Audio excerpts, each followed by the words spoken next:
लालची बेटी। सुधा और उसका भाई दिनेश किसी तरह गरीबी में पले बढ़े। दिनेश बड़ा होकर छोटा मोटा काम करता और अपना घर चलाता। बेटा दिनेश, किसी तरह अपनी बहन की शादी करवा दे। बड़ी हो गई है लेकिन अभी तक घर पर बैठी है। ठीक है माँ, मैं कोई लड़का देखता हूँ। थोड़े दिनों में दिनेश को एक लड़का मिलता है जो बहुत बड़े बंगले में ड्राइवर का काम करता था। माँ, एक अच्छा लड़का मिला है। वो पास के बड़े बंगले में ड्राइवर है, खूब अच्छी गाड़ी चलाता है। वो सुधा को खूब खुश रखेगा। अरे वाह भैया, फिर तो वो मुझे 4 चक्के में घुमाएगा भी। हाँ, क्यों नहीं घुमाएगा, जरूर घुमाएगा। अरे बेटा तू चल, उन लोगों के घर हम लोग जाकर बात कराते हैं। दिनेश और माँ सुरेश के घर जाते हैं। वहाँ उन लोगों की खूब आवभगत होती है।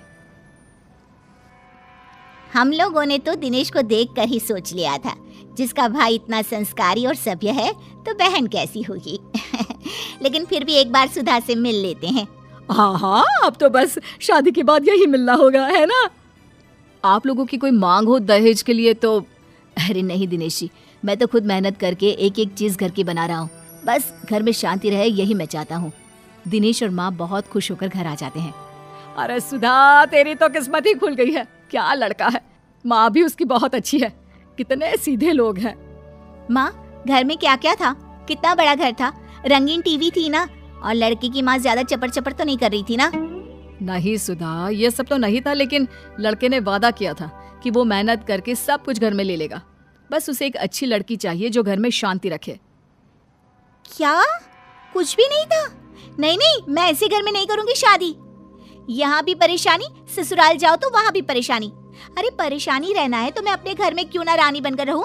किसी और के घर में नौकरानी बनकर परेशान रहने से तो वही अच्छा है ना? अरे कैसी बात कर रही है बेटा?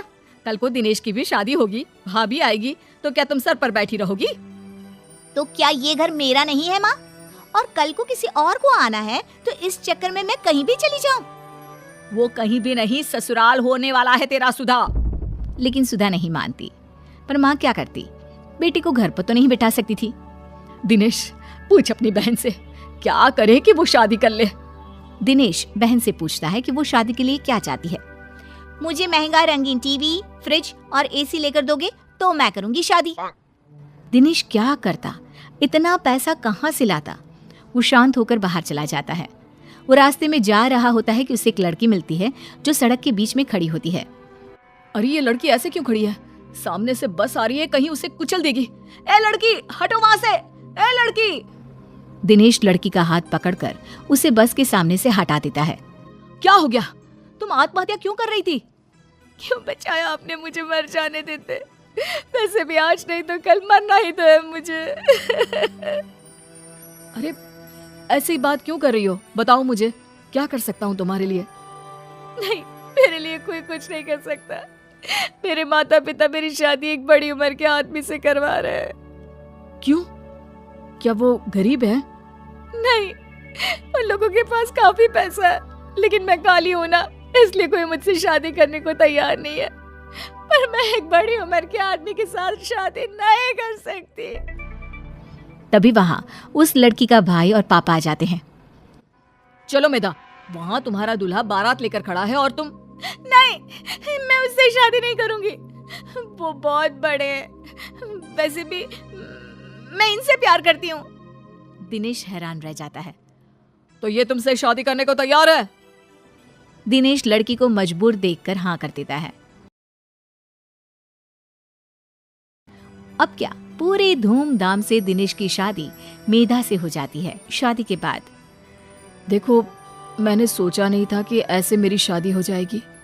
तुम बड़े घर की हो, मैं कोशिश करूंगा कि तुम्हें सारे ऐशो आराम दे सकूं। मैं और कड़ी मेहनत करूंगा। नहीं नहीं, मुझे ये सब की जरूरत नहीं है।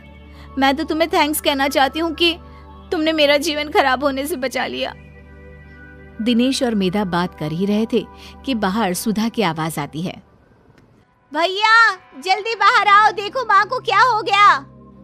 दिनेश और मेधा बाहर आते हैं जहां माँ जमीन पर गिरी होती है। क्या हुआ माँ को? माँ को तुरंत डॉक्टर के पास ले चलते हैं। दोनों माँ को लेकर डॉक्टर के पास जाते हैं जहां डॉक्टर कहते हैं, अरे इन्होंने तो बहुत सारा टेंशन लेकर रखा है। दिमाग सारा दिन चलता रहता है शायद इनका। ज्यादा सोचने से इन्हें चक्कर आ गए हैं और ये गिर गई। क्यों बहन जी, क्या चिंता है आपकी? मेधा को लगता है कि सास उसके कारण परेशान है, तभी सास कहती है, अरे मेरी बेटी बड़ी हो रही है, लेकिन उसकी लालच के कारण वो अभी तक घर में बैठी है, अच्छे अच्छे रिश्तों को मना कर रही है। अब जो हैसियत हम लोगों की है उतना ही तो कर पाएंगे ना। ये तो देखिए आपके घर का मामला है, लेकिन ज्यादा सोचने से तबीयत खराब हो सकती है। सभी घर आ जाते हैं।